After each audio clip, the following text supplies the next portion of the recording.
আপনারা দেখছেন master within বেঙ্গলির পরিবেশনায় অনুধ্যান, প্রতি শনিবার সন্ধে 7টা থেকে live Facebook channel master within Bengali এবং আরও অন্যান্য প্ল্যাটফর্ম ইউটিউব পডকাস্টে লাইভ এটা পরিবেশনা হয়।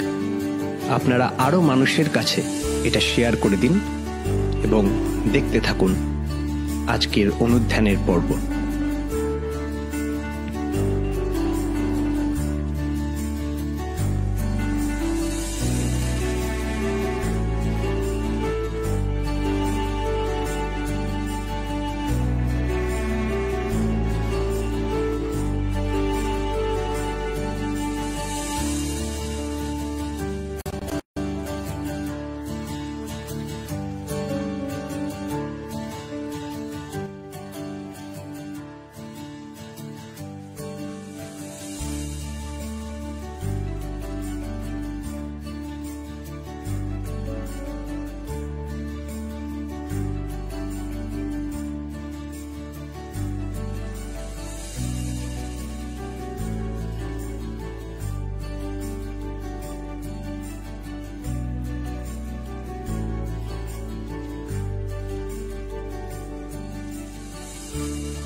বন্দে পুরুষোত্তম। নমস্কার, আপনারা দেখছেন নতুন বেঙ্গলির পরিবেশনায় আজকের অনুধ্যান পর্ব 57তম অনুধ্যান পর্ব। যে বিষয়বস্তু ধর্মযুদ্ধ ও ধর্মে যুদ্ধ, পরাক্রম না পরের আক্রমণ, এইসব বিষয় নিয়ে আমাদের সাথে আরো এই বিষয় নিয়ে আলোচনা এবং মননের জন্য নৈহাটি থেকে যুক্ত হয়েছে আমার সহকর্মী ভাই সদ্য বলছি স্নেহের সৌভিক ঘোষ ভাই, নৈহাটি থেকে সরাসরি যুক্ত হয়েছে। তোমাকে আমার তরফ থেকে এবং সবার পক্ষ থেকে, মাস্টার উইদিনের পক্ষ থেকে অবশ্যই আন্তরিক জয় করে জানাচ্ছি। তাই আজকের যে বিষয়, সেই বিষয়টি যাওয়ার পূর্বে আপনাদের আমার কাছে অনুরোধ, আমাদের বিশেষ কারণবশত আজকের প্রোগ্রামটি আমরা একটি অড সময়ে শুরু করতে বাধ্য হয়েছি, তার জন্য দুঃখিত এবং ক্ষমা প্রার্থী। অবশ্যই আজকে অনুষ্ঠানটি আপনারা আপনাদের মতো করে ছড়িয়ে দেবেন প্রত্যেকের মাঝে, এবং আপনাদের যে বিষয়, এই বিষয় নিয়ে আপনাদের যে মতামত অবশ্যই আমাদের মাস্টার উইদিন বেঙ্গলির কমেন্ট সেকশনটিতে আপনারা অবশ্যই আমাদের সঙ্গে শেয়ার করে নেবেন। এবং এছাড়াও এই অনুষ্ঠানটি master within Bengali Facebook live পেজটি থেকে সরাসরি সম্প্রচারিত হচ্ছে। পরবর্তীতে এই অনুষ্ঠানটি রেকর্ডেড ভার্সন আপনারা মাস্টার উইদিন বেঙ্গলি ইউটিউব চ্যানেলটিতেও পেতে পারেন। তাই যুক্ত থাকুন, সঙ্গে যুক্ত করে নেন। আজকের যে বিষয় সম্পর্কে আবারও বলি, ধর্মযুদ্ধ ও ধর্মে যুদ্ধ, পরাক্রম না পরের আক্রমণ। তো সৌভিক ভাইকে অবশ্যই আমি মন থেকেই শ্রদ্ধা রাখি তোমার কাজকর্মের বিষয় থেকে, সে বিষয় থেকে বলতেই পারি। আমি আমার দাদাকে প্রণাম জানাই, জয়গুরু জানাই, এবং অ্যাজ ইউজুয়াল মিউচুয়াল ব্যাপার মাস্টার উইদিনের তরফ থেকে আমরা দুজনেই দুজনকে ওয়েলকাম করছি। আজকের টপিকটা কিন্তু একটা খুব ইমপ্রম্পটু ফট করে চলে আসলো মাথায়, কিন্তু টপিকটা কিন্তু খুব অর্থবহ। ধর্মযুদ্ধ আর ধর্মে যুদ্ধ, যে একটা কথা বারবার আমার এখন যখন আমি আবার দেখলাম টপিকটা, দেখে শর্ট করে মনে পড়ে গেল ওই গীতার প্রথম সঞ্জয়ের ওই ধৃতরাষ্ট্র কথাটা, ধর্মক্ষেত্রে কুরুক্ষেত্রে সমবেতা যুয়োৎসবঃ, তাই না? ধর্মক্ষেত্রটা কুরুক্ষেত্র হয়ে গেছে, যেটা ধর্মক্ষেত্র হওয়ার কথা ছিল সেটা একটা রণক্ষেত্র হয়ে গেছে। ওটা আমার মনে পড়লো ফট করে। তাই আমার মনে হয় লোকজন বা আমরা যারা দেখছি প্রত্যেককে একটা ওই কনটেক্সটটা দিয়ে দেওয়া ভালো, আমরা কি বলতে চাইছি অ্যাকচুয়ালি। যে ধর্মর সাথে আমরা দেখতে পারি যে ধর্ম মানে বাঁচা বাড়া, আমরা বারবার বলেছি শ্রী ঠাকুর আচরণ দিয়ে, এবং যতবার সেরকম মহাপুরুষ এসছেন তারা আচরণ দিয়ে বারবার জিনিসটাকে প্রচার করে আচার করে দেখিয়ে দিয়ে গেছেন যে ধর্ম মানে জীবন বৃদ্ধিমূলক সবকিছু। কিন্তু আবার আমরা দেখেছি ধর্ম নিয়ে যুদ্ধ হতে দেখেছি, হ্যাঁ, দুটো রকম যুদ্ধ, একটা হচ্ছে যে ধর্ম নিয়ে যুদ্ধ, মত নিয়ে যুদ্ধ, আর দ্বিতীয় দেখেছি ধর্মের মধ্যেও একটা যুদ্ধ ইনক্লুডেড আছে। যেমন আমায় যদি বলা হয় যে তোমায় বেঁচে থাকতে হবে, এবং বাঁচতে গেলে যদি আমার বিরুদ্ধ পক্ষর কোনো আসে যে আমাকে বাঁচতে দিচ্ছে না, তখন যে যুদ্ধটা হবে ওটা হচ্ছে ধর্মযুদ্ধ। আর মতে মতে যে যুদ্ধ সেটা হয়ে যাচ্ছে ধর্মে যুদ্ধ। তো এই, এবং আমরা দেখতে পাচ্ছি ওয়েস্ট বেঙ্গলেও এরকম অনেক জায়গায় অনেক রকম হচ্ছে। ওয়েস্ট বেঙ্গল কেন, আমরা ইতিহাস ঘেটে দেখলে দেখতে পারি ভারতে কম হয়নি, বা কতগুলো তো ক্রুসেড হয়ে গেছে খ্রিস্টান মুসলিমের মধ্যে। এইগুলো মতের যুদ্ধ, তাই ওটা ধর্মের যুদ্ধ, ধর্ম অনুসরণ করতে গিয়ে যুদ্ধর ব্যাপার চলে আসছে। আবার আরেকটা আসে ধর্মযুদ্ধ, সে ধর্মযুদ্ধটা হচ্ছে বাঁচা বাড়ার জন্য আমাকে যে ফাইটটা করতে হচ্ছে, এটা হচ্ছে আমাদের কনটেক্সট। এবার এখান থেকে ব্যাপারটা আরো এগিয়ে নিয়ে যাবে আমাদের শ্রদ্ধেয় কৌশিক দাদা ভাই। হ্যাঁ, তো যে বিষয়টা আগে শ্রদ্ধেয় কথাটা শুনলে একটু লাগে, ঠিক আছে, বাকিটা ঠিক আছে। তো তারপরে আসছি যে বিষয়টি, যে ধর্মযুদ্ধের যে বিষয়টি, এই বিষয়টি যখন শুনলাম এবং বিষয়টি যখন তোমার সাথেই আলোচনা করছিলাম, তো যে জায়গাগুলোতে কানেক্টেড হচ্ছিলাম, যে ধর্মের বিষয়টি যদি আমরা প্রায় প্রত্যেকেই জানি, যারা সৎসঙ্গী হিসেবে যুক্ত হয়েছি বা যারা সতের সঙ্গে যুক্ত, তারা প্রত্যেকেই এই বিষয়টা সম্পর্কে ধারণা রাখেন যে আমরা যে বিষয়গুলো পালন করি, যে অনুষ্ঠান আচারগুলো আমরা অভ্যেস করি, তার যতটা আমাদেরকে ভালোভাবে বেঁচে থাকতে এবং সৎভাবে চলতে সাহায্য করে, সতের সাথে যুক্ত হতে সাহায্য করে, অর্থাৎ আদর্শের সাথে, সৎ জীবন সাথে যুক্ত হতে সাহায্য করে, তাদের সেগুলোকে আমরা ধর্ম বলে মানি এবং জানি এবং চলি সেইভাবেই। অর্থাৎ এই বিষয়টার সাথে যদি দেখি, যেটা আমার ভাই বলছিলেন, যে বিষয়টি যদি এইভাবেই দেখা যায় যে ধর্মযুদ্ধ মানে আমরা সাধারণত দুইটি মতের যুদ্ধকেই মেনে থাকি, কিন্তু এর মধ্যে গভীর অর্থ এবং তাৎপর্য যদি দেখি, প্রত্যেকটি সময়েই যে সমস্ত আদর্শবান পুরুষোত্তমরা এসেছেন, অর্থাৎ যা আমাদেরকে যারা পথ দেখিয়েছেন, সেই ইষ্ট, সেই আদর্শ, সেই ধরনের মানুষ যারা সর্বোত্তম, সেই পুরুষোত্তম রূপে আমরা তাদেরকে পুজো করি এবং তাদেরকে আমরা মেনে চলি। তাদের জীবনের প্রত্যেকটি বিষয়েই তারা কিন্তু এই যুদ্ধের কথাই প্রত্যেকটি সময়ে বলেছেন। এই ভাই আমাকে একটা রেকমেন্ড করেছিল এক সময়, দ্য চুজেন বলে একটি শো, এবং সেই শো এর একটা মূল উপজীব্য বিষয় ছিল যে তিনি বারবার যুদ্ধের কথা বলছেন, উইথাউট শোড, কিন্তু যুদ্ধের কথা তিনি বলছেন। কিন্তু দুঃখের বিষয়, দুই মতের বিরোধী যারা, তারা কিন্তু কখনোই বুঝতে পারেননি। তারা প্রত্যেকবারই উল্লেখ করছেন যে তিনি যুদ্ধ করতে এসেছেন নাজারেতের একজন ব্যক্তি, এবং যার উদ্দেশ্যই তাদের এই সমস্ত সম্প্রদায়ের বিরুদ্ধে একটা বিরাট বড়, যেটা তারা মনে করে সামরিক আক্রমণ, সেই আক্রমণ করার। এবং বারবার তিনি বলছেন সেই ভাষায় যে তিনি যুদ্ধ করতে এসেছেন এবং প্রত্যেকটি জায়গায় সেগুলো ছড়িয়ে দেবেন। যদি দেখি তখনকার সময় তাকেও ভুল বোঝা হয়েছিল এবং তার সেই মতাদর্শকে তা অপমান করে, আমরা জানি প্রায় প্রত্যেকটি সময় তার যারা অ্যাপোস্টল ছিলেন, অর্থাৎ তার যারা অনুসারী ছিলেন, তাদের প্রত্যেককে খুব নৃশংসভাবে অত্যাচার করা হয়েছিল।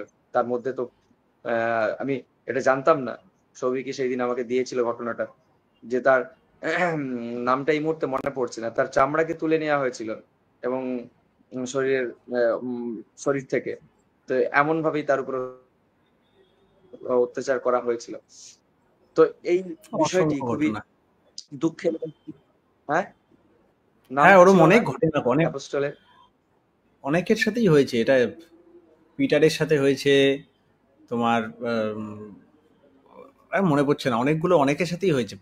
পলের মাথা কেটে দিয়েছে, অনেকেরই আর হয়েছে। সম্ভবত চামড়া তুলে নেওয়া হয়েছিল তার জীবন্ত অবস্থায়। সেই আমরা ঘটনাটি এইরকমই, হ্যাঁ, এইরকমই একজন মনে অ্যাপোস্টলের সাথে ঘটেছিল, এই মুহূর্তে পড়ছে না। তো তাকে সেইভাবেই রেখে দেওয়া হয়েছিল। ও হ্যাঁ হ্যাঁ হ্যাঁ হ্যাঁ, ন্যাথানিয়েল ন্যাথানিয়েল ন্যাথানিয়েল, এতক্ষণে, হ্যাঁ, ঘটনাটা ঘটেছিল ন্যাথানিয়েলের সাথে। তো এটা আমরা প্রায় দেখে এসেছি এবং এটা সবচেয়ে বড় কষ্টের বিষয় যে যে তারা যে বিষয়টি প্রতিষ্ঠা করতে চেয়েছেন, সে বিষয়টি হলো মানুষের জীবনকার মধ্যেকার যে যে প্রবৃত্তির যে চরম কুৎসিত যে রূপ, অর্থাৎ আমাদের অভ্যাসের যে চরম যে ঘৃণ্য রূপ, যেটা আমরা বারবার অনেক সময় ভেতর থেকে বেরিয়ে আসে আমাদের অভ্যাসের মধ্যে, আমাদের কথার মধ্যে এবং আমাদের সামগ্রিক আচরণের মধ্যে, সেইগুলোর পরিবর্তন, সেগুলোর সংরক্ষণ, সেগুলোর ভালোতে পরিণত করা, তার যে অভ্যাস এবং তার অভ্যাস এবং নিয়ম কানুনগুলি তারা বারবার প্রচার করেছেন। কিন্তু আমাদের এমনই মত, আমরা এমনই বিশ্বাসী, সেই বিশ্বাসের ভাব এবং এতটাই তীক্ষ্ণ এবং ক্রূর কখনো কখনো, যে তাদের উপরে আমরা বিরাট ভাবে বিভিন্ন সময়ে আঘাত এনেছি। যদিও এটার সেই সময়ের সঙ্গেই সীমাবদ্ধ ছিল না, বর্তমান সময়ের সাথে সাথেও সেগুলো ঘটে আসছে। এবং এর সাথে আরো একটা যে খুব কঠিন এবং বাস্তব সত্য, যদিও এই বিষয়টি আজকের আলোচ্য বিষয় নয়, সে বিষয়টি হলো এর সাথে সম্পর্কযুক্ত, যে এই ধর্ম যুদ্ধের যারা সঙ্গী, যারা সাথী, তাদের যে হাতিয়ার, তাদের যে অস্ত্র, সেই পুরুষোত্তম এবং পুরুষোত্তম নির্দেশিত যে পথ এবং নির্দেশিত যে পথ, সেই পথের সংরক্ষণ এবং মানে সেগুলোর পরিপালন খুব দুঃখ এবং কষ্টের বিষয়, যে সেগুলির পরিবর্তন এবং তার পরিমার্জন সবসময়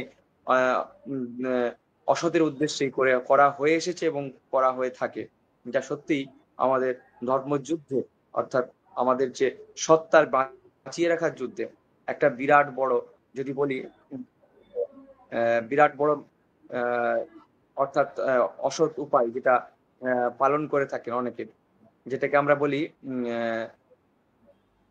ভেজাল, অর্থাৎ এই জীবন যুদ্ধের, হ্যাঁ এই অর্থটাই আনতে চেয়েছিলাম, যে ভেজাল, জীবন যুদ্ধের একটা বড় ভেজাল এই তার সাহিত্য, তার কথা এবং তার নির্দেশগুলির একটি বিকৃত রূপকে রিপ্রেজেন্ট করা বা উপস্থাপন করা খুবই কষ্টের এবং খুবই সত্য।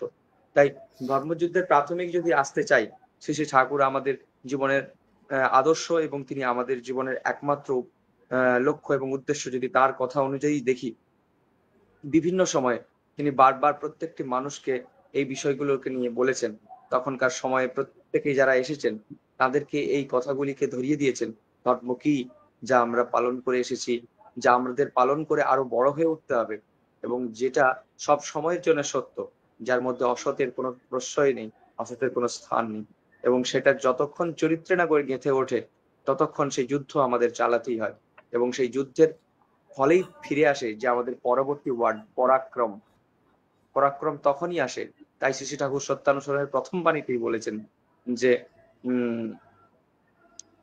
তো অকপট হতে হবে, সাহসী হতে হবে, জ্বলন্ত প্রতিমূর্তি দুর্বলতাগুলিকে তারা যত শীঘ্র পারো, রক্ত শোষণকারী অবসাদ উৎপাদক ভ্যাম্পায়ারকে স্মরণ করো তুমি সাহসী, স্মরণ করো তুমি শক্তির প্রণয়, স্মরণ করো তুমি পরম পিতার সন্তান। আগে সাহসী হও, অকপট হও, তবে জানা যাবে তোমার ধর্মরাজ্যে ঢুকবার অধিকার জন্মেছে। তাই পরাক্রম যদি থাকে তবেই এই ধর্ম অর্থাৎ পালন করার যে অভ্যাস এবং তাতে চলার যে ইচ্ছা, সেটা সঙ্গবদ্ধ হওয়া সম্ভব, এবং সেই ইচ্ছাই মানুষকে উন্নত করে সামগ্রিকভাবে, ব্যক্তিগতভাবে।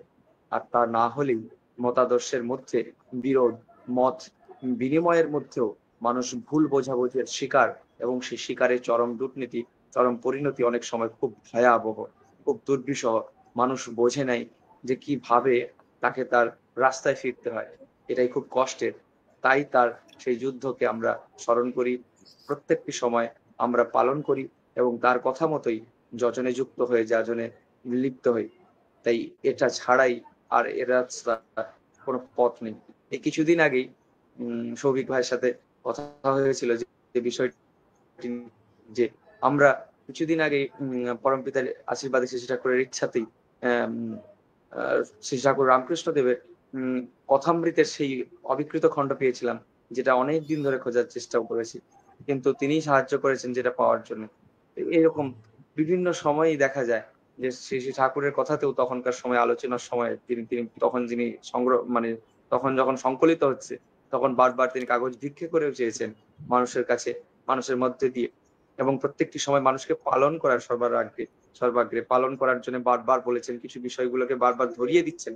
কষ্টের মধ্যে আবার মানুষজন হয়তো ভুলে পড়েছে, মানুষজন বিস্মৃতির মধ্যে রেখেছে, তখনও আবার তাদেরকে প্রত্যেকটি সময় স্মরণ করিয়ে দিচ্ছেন। এই ঠক্করের মধ্যে দিয়েই তিনি আমাদেরকে আরো উন্নত করে তুলতে চেয়েছেন, সেটাই আমাদের চলার পথ, হয়ে ওঠার পথ।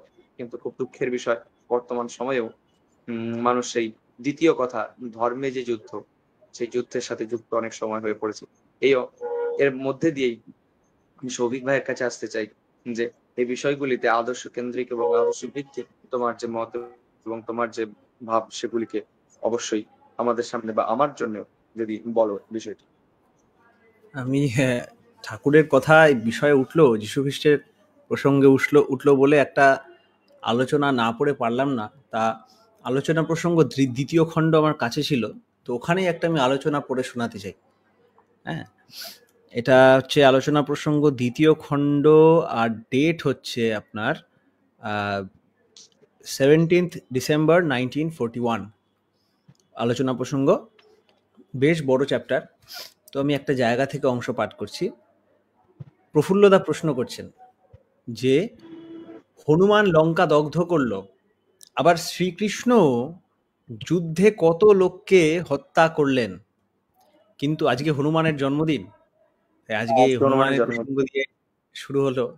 যে প্রশ্ন করা হচ্ছে যে হনুমান লঙ্কা দগ্ধ করলো, আবার শ্রীকৃষ্ণ যুদ্ধে কত লোককে হত্যা করলেন, কিন্তু অহিংসা তো পরম ধর্ম। তাহলে কি করে হয়?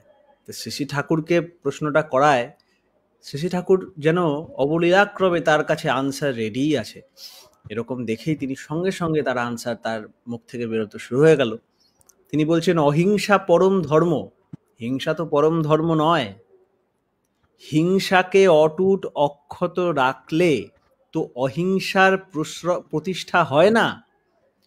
অহিংসার প্রতিষ্ঠার জন্য হিংসাকে সরাসরিভাবে হিংসা করতে হবে। সুস্থতাকে আনতে গেলে অসুস্থতাকে বধ করতে হবে। সক্রিয়তাকে জাগাতে গেলে নিষ্ক্রিয়তাকে মারতে হবে। আমি তো এই রকম বুঝি। তবে এটা করতে হবে মঙ্গল বুদ্ধি প্রণোদিত হয়ে। তাই পাপীকে ঘৃণা বা হিংসা না করে, পাপকে ঘৃণা বা হিংসা করে পাপীকে পাপ মুক্ত করে তুলতে চেষ্টা করতে হবে। তাই বলছিলাম, হিংসকের হিংসার প্রতি যদি আমরা অহিংস হই, তবে সেইটাই হবে অহিংসা বিরোধী অর্থাৎ হিংসা পোষণী আচরণ। লাস্ট লাইনটা অনেকটা জটিল লাগতে পারে, এর জন্য বারবার পাঠ করতে হয় আমাদের। তাই বলছিলাম, হিংসকের হিংসার প্রতি যদি আমরা অহিংস হই, তবে সেইটাই হবে অহিংসা বিরোধী অর্থাৎ হিংসা পোষণী আচরণ। মানে যে হিংসা করছে তার প্রতি যদি আমি অহিংস হই, তাহলে এটা আমি হিংসা করাই হলো। আমি যদি মৃত্যুকে না মারি, তার মানে আমি মৃত্যুকে পূজা করছি, বরণ করছি। আবার এই জায়গাটা ঠাকুর একটা ইংরেজি বাণী ছিল এটা ব্যাখ্যা করার জন্য। তিনি বলেছিলেন যে it is vile to be non violent to violence. যে ভায়োলেন্সের প্রতি, হিংসার প্রতি যে হিংসুক নয়, তিনি কিন্তু অহিংস কাজ করছে না, তিনি একজন হিংসুক। তাই ঠাকুর আবার বলছেন, সুশীলদা তখন ঠাকুরকে প্রশ্ন করছেন, তাহলে যীশুখ্রিস্ট যে বলেছেন ওই যে রেজিস্ট নো ইভিল, অসৎকে প্রতিরোধ করো না, তাহলে তার মানে কি? তো শ্রী ঠাকুর বলছেন, আমার মনে হয় সেন্টেন্সটার মধ্যে পাঞ্চুয়েশনে ভুল আছে। জেমস যেমন বলেছেন রেজিস্ট কমা নো ইভিল, সেই কথাটাই ঠিক। অর্থাৎ নিরোধ করো, অসতের অস্তিত্ব থাকবে না। অসৎকে যদি নিরোধ না করি, তাহলে অস্তিত্ব ধর্মী আমরা যে অনস্তিত্বে বিলীন হয়ে যাব। যীশুখ্রিস্ট, যিনি কিনা মানব সত্তার উদ্ধাতা, তিনি অমন্তর বলতে চেয়েছেন বলে আমার কিন্তু মনে হয় না। আর তার নিজের জীবনের আচরণ দেখেও তো তা বোঝা যায় না। অন্যায়ের বিরুদ্ধে তিনি তো বরাবরই তীব্র প্রতিবাদ জানিয়েছেন। সেই যে মন্দিরে গিয়ে দেখলেন, মন্দিরের প্রাঙ্গণে ব্যবসাদাররা দোকানপাট মেলে মেলা বসিয়ে ফেলেছে, সেখানে তিনি কেমন রুখে দাঁড়িয়ে সবাইকে ঝেঁটিয়ে বের করে দিলেন। এইটা কি রেজিস্ট না করার দৃষ্টান্ত? তবে মহাপুরুষদের জীবনে একটা ব্যাপার এই দেখা যায় যে তারা পোকাটি মাকড়টি পর্যন্ত বাঁচাবার জন্য ব্যাকুল, কিন্তু নিজেদের কথা তারা মোটেই ভাবেন না। অমনভাবে ভাবতে অভ্যস্ত নন তারা। সকলের জন্য ভেবে সকলের জন্য ব্যবস্থা করেই তারা সুখ পান। তাদের ব্যক্তিগত নিরাপত্তা ও সুখ স্বস্তি বিধানের দায়িত্ব তাই তাদের ভালোবাসে যারা, তাদের উপর। তারা যদি তাদের আগলে না রাখে তবে তাদের অস্তিত্ব যে কোনো মুহূর্তেই বিপন্ন হতে পারে। সবার রক্ষায় অমোঘ বীর্য তারা, কিন্তু আত্মরক্ষায় নিষ্ক্রিয়। তারা ভালোবাসার কাঙাল, ভালোবেসে কেউ তাদের জন্য কিছু করেছে দেখলেই মহা খুশি। নিজের সম্বন্ধে, এই লাইনটা বহুত ইম্পর্টেন্ট, ভালোবেসে করেছে, কি করেছে সেটা পরে, ভালোবেসে করেছে, ভালোবেসেছে মহা খুশি। ওই ভালোবাসাটা কাঙাল, ভালোবেসে লজেন দিলাম ওই লজেনটার কাঙাল না, ভালোবাসাটার কাঙাল। নিজের সম্বন্ধে এতই উদাসীন তারা যে কোনো কিছুকে নিজের পক্ষে ক্ষতিকর জেনেও তারা হয়তো অবাধে বলবেন হ্যাঁ এইটাই হতে দাও, বাধা বা বিশেষ স্বার্থসিদ্ধির সুবিধা হবে। তাদের কাছে তো সর্বদা দাই necessity is greater than mine, তোমার প্রয়োজন আমার থেকে বড়। তাই আর চাই কি? তোমার প্রয়োজন পূরণ হলেই হলো, সে আমার জীবনের বিনিময়েও যদি হয় তাতে ক্ষতি কি?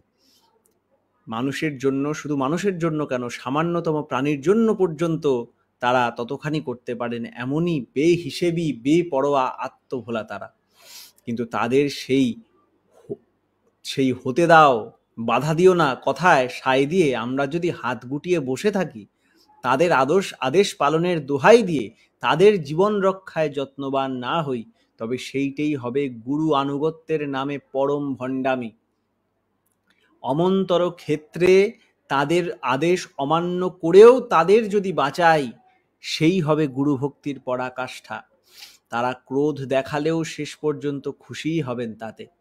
তাই বাইবেলের রেজিস্ট নো ইভিল এই কথাটা যীশুখ্রিস্ট ব্যক্তিগতভাবে তার উপর যে অন্যায় উৎপাত আসছিল সেই প্রসঙ্গে বলেছেন কিনা সেটাও আমার মাঝে মাঝে সন্দেহ হয়। তার নিজের উপর অন্যায় হলে সেই অন্যায়ের সম্পর্কে তার মুখ দিয়ে কথাটা বেরোনো কিছু বিচিত্র নয়। ল্যাজামুড়ো বাদ দিয়ে সেইটাই হয়তো অন্যভাবে চালিয়ে দিয়েছে। তাছাড়া সব ইভিলকে সব সময় সরাসরি রেজিস্ট করাও যায় না।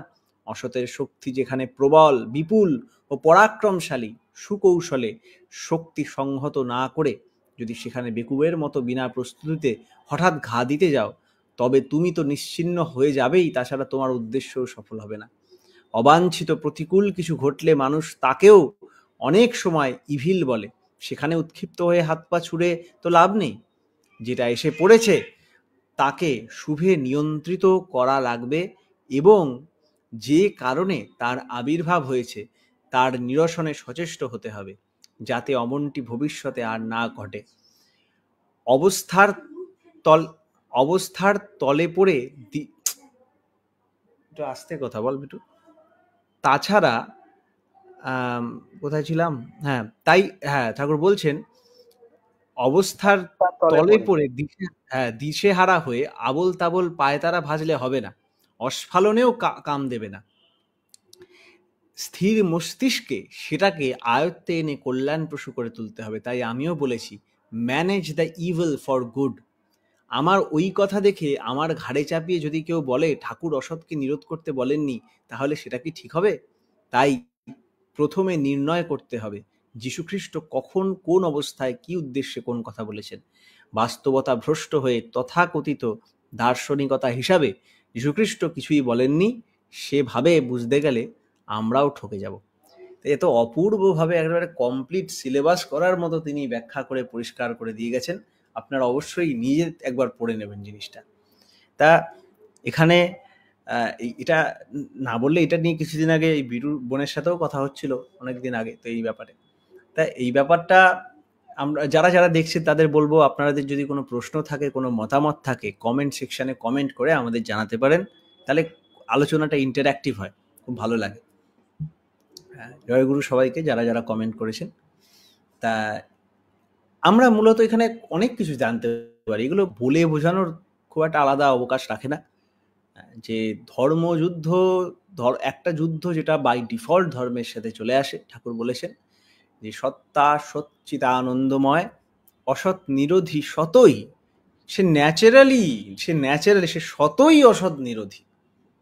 বাঁচতে গেলে, আলো জ্বালাতে গেলে অন্ধকারকে মারতেই হয়, ওটা অন্ধকার মারার জন্য সে আসেনি, অন্ধকার অটোমেটিক অপসারিত হয়ে যায়।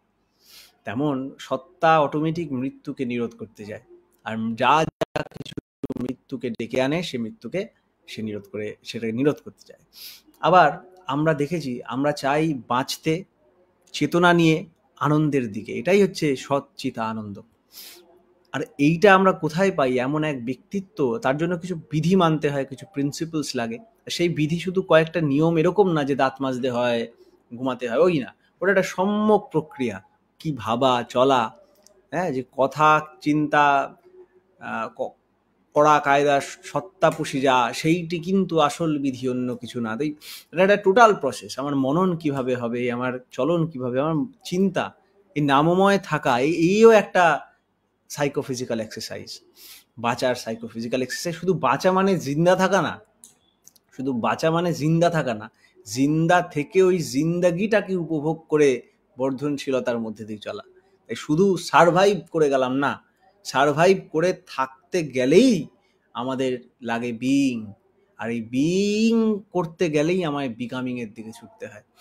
আমায় বাঁচতে গেলেই একটা জীবন লাগে, জীবন লাগতেই একটা অর্গান আর সিস্টেম লাগে, অর্গান সিস্টেমটাকে চালাতে গেলেই লাগে প্রাণন ক্রিয়া, নিঃশ্বাস প্রশ্বাস, এর মধ্যে থাকে ফোর্স, ফাইট, সব কিছু চলে আসে। তার মধ্যে চলে আসে ব্যাকটেরিয়া, তার মধ্যে থাকে ভাইরাসের সাথে লড়াই, এই সব মিলে একটা চলে আসে। তাই কোনোটা স্ট্যাটিক প্রসেস না, এটা একটা টোটাল ডাইনামিক প্রসেস।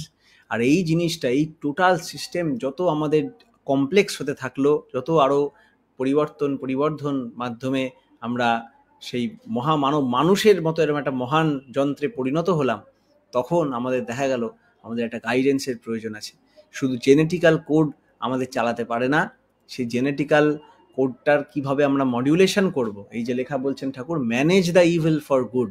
আমাদের মধ্যে গুড আছে, ব্যাড আছে, গড আছে, সেটান আছে, এই সবটাকে কিভাবে আমি ম্যানেজ করব ফর দ্য ওয়েলবিং, এই ওয়েলবিং এর ম্যানেজ করার জন্য আমাকে তখন লাগে সেরকম একটা মানুষ, সেই চলে আসে আচার্য, আদর্শ, পুরুষোত্তম।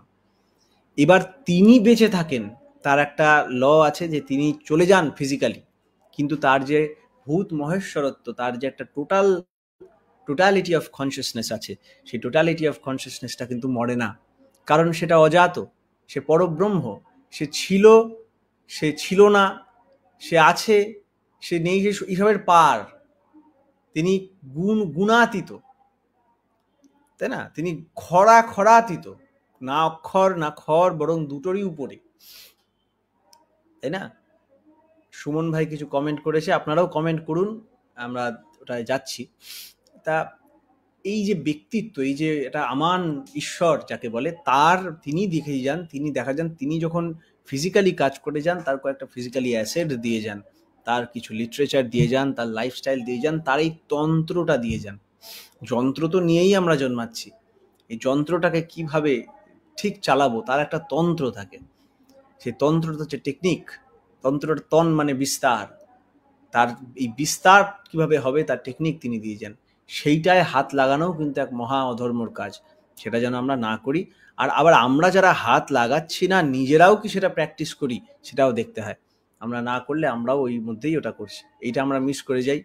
হ্যাঁ, আমরাও কি প্র্যাকটিস করছি, এটা দেখলেই বোঝা যায়, চলাফেরা আর কে কি করছে সেটা খুব একটা না, তা করাই প্রমাণ দেয়। হ্যাঁ, তাই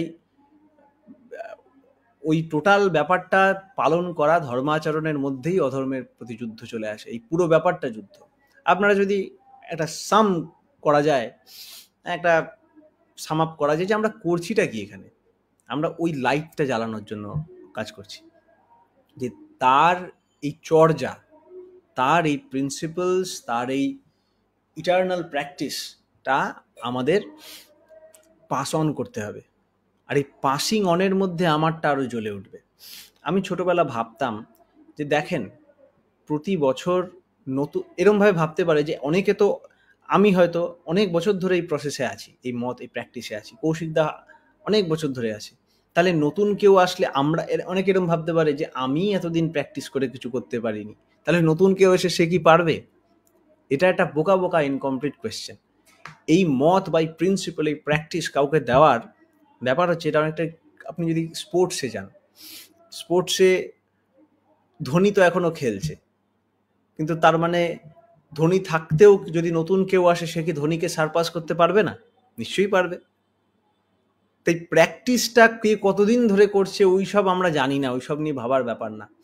এই প্র্যাকটিস 6 দিনেও কাজ করে, 6 মাসেও কাজ করে, 6 মিনিটেও কাজ করে।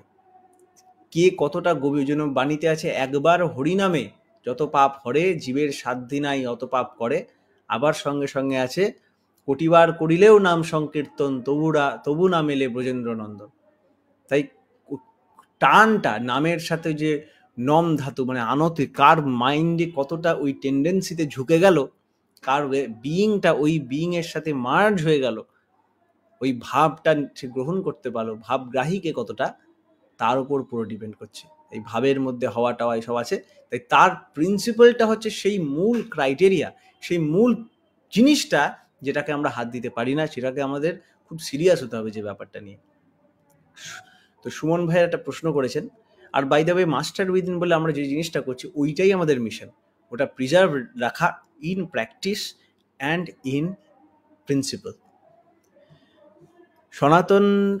সনাতনী সুমন চক্রবর্তী লিখেছেন, যা হচ্ছে তার পরিপ্রেক্ষিতে কি করব আমরা, আমাদের কি আস্থা তোলার সময় আসেনি? কি অস্ত্র তোলার সময় আসেনি? ঠাকুরে যে বলেছেন আমি মোহাম্মদ সব, তো তবে কিভাবে সেই মোহাম্মদের সম্প্রদায় এমন নৃশংস কাজ করতে পারেন? তো আমি সুমন ভাইকেই বলবো যে মোহাম্মদের তো অবশ্যই দেখতেই পাচ্ছি, সেটা তুমি কিভাবে বলছো সেটা মোহাম্মদের সম্প্রদায়? তুমি তো তাহলে ফার্স্টেই ভুল স্টেপে চলে যাচ্ছ। সম্প্রদায়টা ধর্ম নারে ফার্স্টেই বলা হয়ে গেছে ঠাকুরের, ধর্মে সবাই বাঁচে বাড়ে, সম্প্রদায়টা ধর্ম নারে। অনেকেই তো আছে সৎসঙ্গী, কিন্তু তাকে আমি সৎসঙ্গী বলতে পারি? দীক্ষা নিলে আর সৎসঙ্গ অধিবেশনের মতো করলে ওটা কি সৎসঙ্গী বলা হয়? আর সেটা যদি তারা গড়বড় করে, সেটা কি ঠাকুরের দোষ? কাউকে নিয়ে বেশি হচ্ছে, কাউকে নিয়ে কম হচ্ছে। মোহাম্মদের অনুসারী যারা বলছে নিজেকে, তারা মোহাম্মদের নাম করে কার কথা শুনছে ভগবান জানে, তাই না? সে অস্ত্র তুলবে না তুলবে তোমার ব্যাপার, সেটা আলাদা, সেটা অন্য প্রসঙ্গ। সে তোমায় অস্ত্র তোলার হলে তোমায় কেউ আটকাতে পারবে না। আত্মরক্ষার্থে অস্ত্র তোলা এক জিনিস, যার অস্ত্র তোলা সে জিজ্ঞেস করবে না, সে অস্ত্র তুলে যা করার করে দিতে পারে। হ্যাঁ, কিন্তু সেটা সলিউশন যদি, আমার তো মনে হয় না সেটা সবসময় সলিউশন। কিন্তু যখন মানে শ্রীকৃষ্ণকে আমরা যদি দেখি, সব প্রচেষ্টা করে যখন কিছুতেই কিছু হচ্ছে না, তখন গিয়ে সে ওটা করে, তখন লাস্টে যুদ্ধটা, ইভেন লাস্ট ট্রাই মারলো কি, যে তুমি 5টা গ্রাম দাও তাহলেও হবে, সেটাও শুনলো না। যে পিস, যে শান্তি বার্তা নিয়ে গেল তাকেও বাদ দিয়ে গেল, ভগবানকে বাদ দিয়ে গেল, সেটাও শুনলো না, তারপরে গিয়ে যুদ্ধ হলো, তাই না? তো অনেক চেষ্টা করেছে যাতে যুদ্ধ না হয়। তাই যুদ্ধ করে মেরে দেবো, মেরে কি করবে? একটু লং টার্মটা দেখো, অস্ত্র তুলবে। তারপরে আমরা ইন্ডিয়ার একটা ইমেজ আছে, বা আমরা আসলে যুদ্ধ দেখিনি, এটা হচ্ছে আমাদের একটা বড় কি বলবো নেগেটিভ সাইড। অস্ত্র তোলা মানেটা কি? হ্যাঁ, আমার বাড়িতে কেউ ডাকাতি করলো, গুলি টুলি মারতে দেখালো, তখন অস্ত্র তোলাটাই তো কথা, না তোলাই বোকামি। পুলিশকে ফোন করে কোনো দিকে কিছু আসে না, পুলিশের আসতে টাইম লেগে যাবে, তখন অস্ত্র তুলতেই তো হবে। কিন্তু অস্ত্র তোলা মানে এই যদি হয় আমরা একটা দল করি, অ্যাটাক করতে যাই, ওরা একটা দল করে আসবে, অ্যাটাক করতে যায়, ওইটার ফলাফল আমরা এখনো দেখিনি। তো বেশি দিন হয়নি, 100-150 বছর হয়েছে ওয়ার্ল্ড ওয়ার হয়েছে, যুদ্ধ। বা চলো আমার সাথে কোনো সিরিয়া টিরিয়া সব জায়গায় চলো, দেখো প্যালেস্টাইন চলো, যুদ্ধ কে ভালো কে বাজে দেখে না। যুদ্ধ যখন হয় তখন দুটো দলই ক্ষতি হয়, আর ভয়ঙ্কর কষ্ট পান ঠাকুর নিজে। কিন্তু হ্যাঁ, যুদ্ধ অবশ্যম্ভাবী হলে তখন হয়, ঠিক আছে। আর একটা জিনিস জানতে হবে, যখন শ্রীকৃষ্ণের সময় যুদ্ধ হয়েছিল, আমি সনাতনী লেখা বলে বলছি, শ্রীকৃষ্ণের সময় যুদ্ধ হয়েছিল, তিনি কিন্তু শুধুমাত্র দুর্যোধনদের সাইডটা মানে কৌরবদের মানে পরিষ্কার করে দিলেন না, শুধু তিনি পাণ্ডবদের দিকে যারা আছে এদেরও পরিষ্কার করলেন। ইভিল শুধু দুর্যোধনদের দিকে ছিল না, তিনি পাণ্ডবদের দিকটাও পরিষ্কার করলেন, ইভেন নিজের ক্ল্যানকে ছাড়লেন না, তাই না? যুদ্ধ ওরম লাগতো না যদি পাশাটা না খেলতো যুধিষ্ঠির, যদি ওই পায়তারাগুলো সবাই যার যেরকম মারার ওরম না মারতো, তাহলে ওগুলো লাগতো না যুদ্ধ। তো অনেকের দায় আছে, আমাদের দায় দেখো, আমরা এতদিন হয়ে গেল আমরা শ্রী শ্রী ঠাকুরকে তো সেইভাবে সম্যকভাবে প্রচারে নামতে পারিনি। অনেক আমাদের স্বার্থ সিদ্ধি আছে, অনেক কাজ উল্টোপাল্টা শখ আছে, সেইগুলো দেখো না। হ্যাঁ, যুদ্ধ তো যার করার সে করতেই হবে। আমরা এই যে আমরা একটা ডেমোক্রেটিক কান্ট্রিতে বাস করছি, এটা প্রপার সাইন্টিফিক সলিউশনগুলো একবার কেউ আমরা ভাবিছি? আমাদের একটা ডেমোক্রেটিক কান্ট্রিতে বাস করি আমরা, হিসাব মতো as a democracy large population যা আমরা চাইবো, একটা বড় করে যদি কিছু চাই সেই অনুযায়ী আমরা ভোটকে কালচার করতে পারতাম। গভর্নমেন্ট কেন ভোট দেয় না, মানে গভর্নমেন্ট কেন ওটা মানবে না? ধরো আমরা চাইছি একটা, যারা গভর্নমেন্টে বসে থাকে তারাও তো সাধু না, তারা পলিটিশিয়ান। তো পলিটিশিয়ানরা নিজের স্বার্থ সিদ্ধি হবে এমন কিছুতেই রাজি হয় ইউজুয়ালি, আজকাল দেখা যাচ্ছে। যদি আমি বলি আমাদের এত টাকা ফেরত দাও, সেটা হয়তো মানবে না। আমরা যদি বলি পলিটিশিয়ানদের চাকরি দাও, এটা হয়তো মানবে না, তার রিজন আছে তার কাছে, ঠিক আছে। কিন্তু ধরো আমরা যদি বলি যে আমরা এরকম একটা অর্গানাইজেশন করতে চাইছি, আমরা এরম মিশন করতে চাইছি, আমরা এরকম শান্ডিল্য ইউনিভার্সিটি টাইপের জিনিস করতে চাইছি, আমরা আপনাদের 1 পয়সা দিতে হবে না, ঠাকুরের পলিসি, আমরা নিজেরা সেলফ সাফিসিয়েন্ট হয়ে আমরা এতজন মিলে একটা এরকম মিশনারি ওয়ার্ক করব, আপনি অ্যালাউ করবেন? তখন তো হাসতে হাসতে তাহলেই আপনাকে ভোট দেব, হাসতে হাসতে রাজি হয়ে যাবে মিনিস্টাররা। এই কাজগুলো আমরা করছি না কেন? এই করে এমনি আমরা দলে বাড়ি ভারী হয়ে যেতাম। আমরা ডিপি ওয়ার্ক জাতীয়, মানে এরকম করে বাড়ি বাড়ি গিয়ে লোককে ওই ছবি বসানো আর পয়সা পাঠানো এইগুলো না শিখিয়ে লোককে আচরণশীল করানোর টার্গেট করতে পারতাম। আমরা ঠাকুর যেরকম ঠাকুরের যে পঞ্চবর্ষী সপ্তাহার্চী বাড়ি বাড়ি গিয়ে ঢোকাতে পারতাম ইনস্টেড অফ জয়রাধেটা ঠাকুর তো করেছেন, ঠাকুর তো কীর্তন করেছেন, ঠাকুর জয়রাধে কীর্তন করেছেন, সেটা একটা আলাদা কনসেপ্ট আছে। কেন সে কারণও তো দেখি আজকে জানে না। হরিদাসী বলে একজন মেয়ে ছিল বৈষ্ণবী, সে এসে ঠাকুরের পিছনে পড়ে থাকতো, ওকে করার জন্য অনেকভাবে ঠাকুর চেষ্টা করেছে ওকে পথে আনার জন্য। তারপরে হরিদাসীর জন্য কীর্তনটা লিখেছিলেন জয় রাধে রাধে, একজন বৈষ্ণবী। তো যাই হোক, এরকম অনেক গল্প আছে। আর তো শেষুর অন্ন ছিল জয় রাধে রাধে কৃষ্ণ কৃষ্ণ গোবিন্দ গোবিন্দ বল রে, রাধে গোবিন্দ গোবিন্দ গোবিন্দ গোবিন্দ গোবিন্দ বলে সদা ডাকরে, এরকম টাইপের ছিল সুরটা।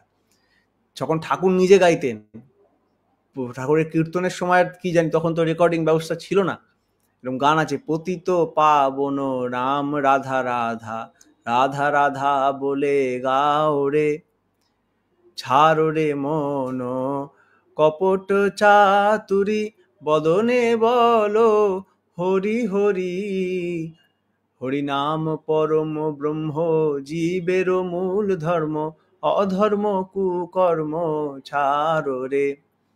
এরকম পতিত পাবন নাম রাধা রাধা গাওরে ঠাকুর গাইতেন, ওটা পরে জয়রাধে করেছেন। যাই হোক, আমরা যখন এইটা এরম ভাবে ঢুকিয়ে দিচ্ছি, তখন একটা হিন্দু বায়াস এসে যাচ্ছে আমাদের মধ্যে। এটা না করে আমাদের যে হিউজ অ্যামাউন্ট ঠাকুরের যে ফর্মুলা দেওয়া ছিল, আমরা পুরুষোত্তম বন্দনা দিতে পারতাম, রামকৃষ্ণ বুদ্ধ যিশু মোহাম্মদ রূপায়িতম চৈতন্য রামকৃষ্ণ অনুকূলং পুরতনি পুরাণম। সবার মাথা খারাপ হয়ে যেত, বলতো এটা কি হচ্ছে বাড়ি বাড়িতে, যিশু কৃষ্ণ বুদ্ধ যে একসাথে গাইছে কি করে? পঞ্চবর্ষী সপ্তাহার্চী যদি ডিপি ওয়ার্কের মতো ঘরে ঘরে গিয়ে গিয়ে আমরা এস্টাবলিশ করে আসতাম কার্ডে করে। ব্যবসার পঞ্চনীতি দেওয়া যাবে পরে, আগে পঞ্চবর্ষী সপ্তাহার্চী দিয়ে দিত, এইসব যুদ্ধ মুদ্ধ লাগতোই না। আরে হ্যাঁ, হয়তো আমরা কয়েকজন সৎসঙ্গীর গায়ে হয়তো কয়েকটা ঘা খেতাম, কর্মী ঋত্বিক ঘা ঋত্বিকরা তো ঘা খাওয়ার জন্যই আমরা যারা যাজক টাজকরা করে আছি, ঠিক আছে। কিন্তু তার বদলে যে একটা বড় পিস আসতো, বাট যে তুমি যুদ্ধর কথা বলছো, ওটা হচ্ছে আসল যুদ্ধ আমার কাছে মনে হয়, ওটা হচ্ছে ধর্মযুদ্ধ। আর যেটা হচ্ছে এখন সেটা হচ্ছে ধর্মে যুদ্ধ। এই ওয়াকফ বোর্ড ফর এইসব বোর্ড এই প্রসঙ্গই আসতো না। মানুষের কনসাসনেস, অন্তত কয়েকজনের কনসাসনেস, বাংলা কথা হচ্ছে পলিসি মেকিং, আমাদের পলিসি মেকিংয়ে প্রবলেম আছে। কারণ আমাদের পলিসি মেকিং মাসকে ফলো করে, ক্লাসকে ফলো করে না। তাই মাস থেকে ওয়ার্স্ট ক্লাসের লোকজন পৌঁছাচ্ছে বিউরোক্রেসিতে। উপায় কি? উপায় হচ্ছে আদর্শ প্রতিষ্ঠা। আর আদর্শ প্রতিষ্ঠা মানে কি ঠাকুরের ওই খালি গায়ে বসে থাকা ছবিটা বাড়ি বাড়িতে ঢুকিয়ে দেওয়া? না, তাহলে মাসের একটা ওই কিছুক্ষণের বিনোদন হবে আমাদের। ঠাকুর আদর্শ প্রতিষ্ঠা মানে কি বলেছেন? তার আদেশের প্রতিষ্ঠা। তার প্রিন্সিপালগুলো, নির্দেশের প্রতিষ্ঠা, প্র্যাকটিসগুলোর প্রতিষ্ঠা, ওগুলো কবে করব আমরা? এখন করা তো দূরে থাক, আমি সাদা জামা কেন লাল জামা পরি সেটা পরের ব্যাপার। আমার ওই প্রিন্সিপালগুলো, ওইগুলোতেই টিউনিং চেঞ্জ করে দিচ্ছি আমার ইচ্ছা মতো। আমার একটু লোক বেশি হবে, আমি যেমন একটা জায়গায় একটা স্টেটের গভর্নমেন্ট ভাবছে আমি দুটো দল থেকে ভোট পেলেই ভালো হয়, কিন্তু আমি যদি এই মতটাকে অ্যাপিস করি তাহলে ইমিডিয়েট ভোট পেয়ে যাব। তুমি জানো কার কথা বলছি বা কোন জায়গায় হচ্ছে। তাহলে ভাবছে এই দল ভাবছে আমি যদি মুসলিমদের পাইতে ভোট পাবো, এই দল ভাবছে তাহলে আমি কেন মুসলিমদের প্রতি খাটবো, আমি হিন্দুদের জন্য ভোট পাবো। সিমিলারলি আমরাও এরকম করেছি। এখন ঠাকুরের একটা এমন পজিশন যে সংস্কৃত কথা বলছে, মোহাম্মদের কথা বলছে, সংস্কৃতের মন্ত্রে মোহাম্মদ ঢুকে গেছে, ওদিকের মোহাম্মদের ইসলাম প্রসঙ্গে কৃষ্ণের কথা ঢুকে গেছে, এ তো নেওয়া যাচ্ছে না, দু দলের কাছেই গালাগালি খেতে হবে। তার থেকে ভালো জয়রাধেরই নি, তার থেকে ভালো আমরা একটা ঠাকুরকে একটা হিন্দু গুরুর ট্যাগ দিয়ে দিই, অন্তত ভক্ত তো বাড়বে। এটা ঠাকুরের মিশন না, এটা ঠাকুরের মিশন না। We have chosen the hard way, Thakur had chosen the hard way.